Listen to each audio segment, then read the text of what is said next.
then speaks with quiet determination. You ever feel like you're fighting for something that's already yours?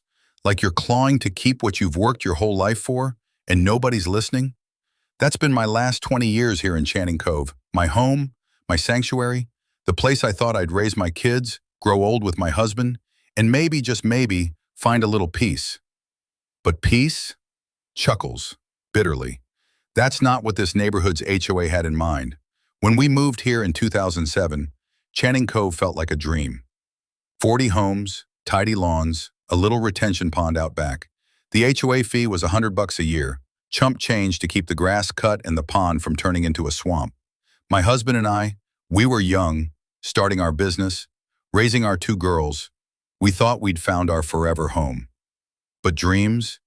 They've got a way of turning into nightmares when you're not looking. It started small. A letter in the mailbox. You owe $200 in HOA fees. I thought, okay, maybe they raised it, fine. But then another letter came.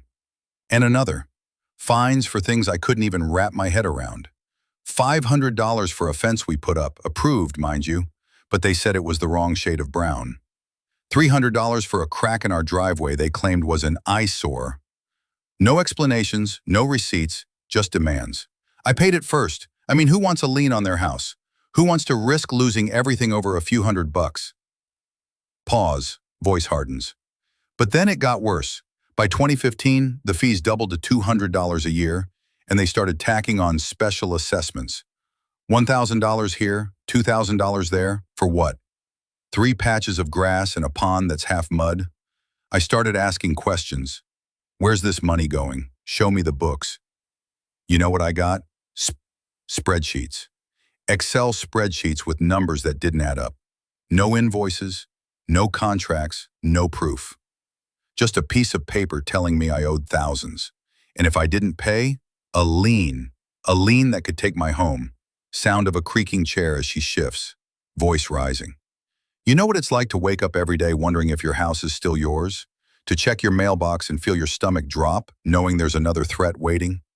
5 families in Channing Cove got liens slapped on their homes, $878 to $2,755, just like that. Mine was just under $3,000. For what? They wouldn't say. Pay or lose your home, they said.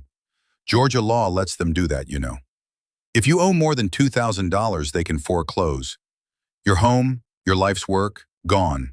And there's no oversight, no one to stop them. I talked to my neighbors. We were all in the same boat, scared and angry. Some paid just to avoid the fight. But me? Laughed softly. I'm stubborn. My mama always said I had a fire in me, and she wasn't wrong. I told the HOA president, they even had the nerve to demand I write an apology letter for slandering them by asking questions. Can you believe that? $1,500 fine if I didn't comply. Deep breath, voice softens but grows resolute. I wasn't alone, but I felt it sometimes. My husband was supportive, but he was tired. Our girls, they didn't understand why Mama was always on the phone with lawyers or at community meetings. But I couldn't let this go. This wasn't just about me. It was about every family here, every person who thought they'd bought a home, not a trap. So I hired a lawyer, a good one, someone who knew Georgia law inside and out. He told me, Michelle, HOAs have power, but they're not untouchable. You've got rights. Under Georgia law, I was entitled to see every financial document, no exceptions. We started digging. Me, my lawyer, and another neighbor who joined the lawsuit. We demanded records, real ones, not their fake spreadsheets. We found gaps, missing funds, payments to companies that didn't exist. The HOA was a black hole, and our money was disappearing into it. We took it to court. Rockdale County 2025, I stood in that courtroom, heart pounding, knowing this was it. My home, my family's future was on the line. And then the settlement came. $40,000. The HOA offered me $40,000 to drop the case. You know what that tells me? They were scared. Scared we'd expose them. Scared the truth would come out. A judge approved it, but I didn't take that money to shut up. I took it to keep fighting.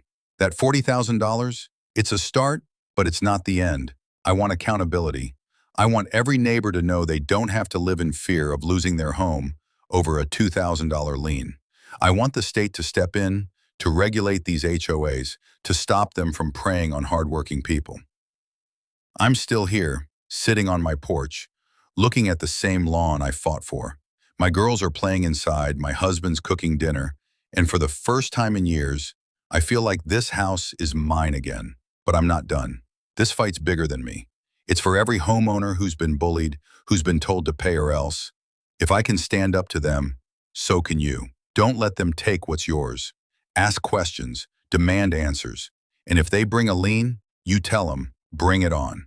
Because this is your home, and nobody gets to take that away. Well, here I am, 65 years old, sitting on my back porch in Willow Creek, staring at that sorry excuse for a pond out there.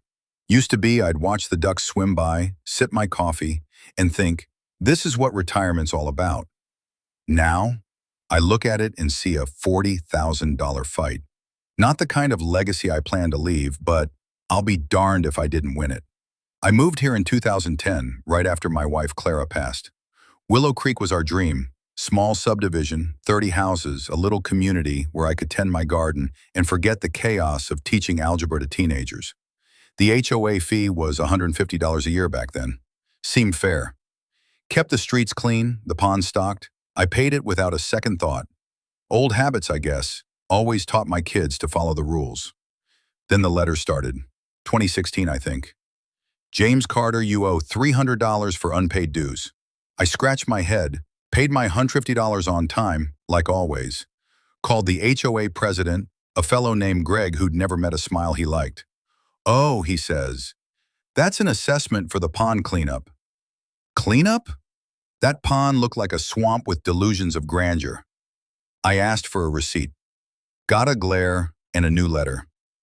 $500 fine for non-compliance. That's when I knew something stank worse than that water. Over the years it piled up. $800 for a community improvement fund. No improvements, mind you. $1,200 for a lien they slapped on my house because I wouldn't pay a $400 fine for my mailbox being crooked. Crooked. I built that thing myself, and it stood straighter than Greg's spine ever did. They kept sending demands, tacking on legal fees, late fees. By 2023, they claimed I owed over $3,500. For what? A pond that's half algae and a streetlight they never fixed. I'd laugh if it wasn't my home on the line. You know what Georgia law lets them do? If you owe more than $2,000, they can foreclose. Take your house, my house, the one Claire and I scraped every penny for. I'd lie awake at night listening to the crickets, wondering if I'd lose it all. I'm retired, pension's not much, and my savings were for my grandkids, not some HOA slush fund. But I'm not one to back down. Never was. Used to tell my students question everything. So I did. I started digging. Requested the financial records. My right under Georgia law. They dragged their feet, sent me a mess of numbers that didn't add up. Payments to consultants with no names, maintenance costs with no invoices. I got a neighbor, Mrs. Jenkins, to join me. She'd been hit with a $2,000 lien too. We hired a lawyer, a sharp young woman who didn't flinch when Greg tried to intimidate her. She found it. Missing money, shady deals, an HOA board treating our dues like a personal piggy bank. We took it to court. Rockdale County, early 2025. I stood there, 60. The HOA fought dirty. More fines, more threats. But my lawyer, she was a bulldog. She showed the judge those records, or lack thereof, and asked, "Where's the proof?" Greg stammered. The judge frowned. And then out of the blue, a settlement offer, $40,000, to me, to drop the case. $40,000? I nearly fell off my chair. That's more than I'd ever seen at once. The judge approved it and I took it, not because I wanted their hush money, but because it meant they were scared. Scared we'd expose them. Scared the state might finally look at these HOAs and see what they've been doing to folks like me. I used some of that money to fix my roof, leaked last winter, and put the rest aside for my grandkids' college. But this isn't over. Pause. Voice softens, reflective. Sitting here now, I think about Clara. She'd be proud, I reckon. She always said I had a stubborn streak a mile wide. But it's not just about me. It's about every homeowner in Willow Creek, every retiree, every family who's been bullied by an HOA with too much power and too little accountability. Georgia's got no oversight for these boards, none. They can lien your house, foreclose, and you're left with nothing. That's not right. Chair creaks again, voice rises. So here's my advice, straight from this old teacher's chalkboard. Fight back. Ask for the books. If they slap a lien on you, don't just pay, challenge it. I did and I won. $40,000, but the real win? Knowing I stood up. Knowing Mrs. Jenkins and others might sleep easier now. This porch, this garden, this pond, it's mine again. And if the HOA tries anything, chuckles. They'll find out this old dog still has some bite.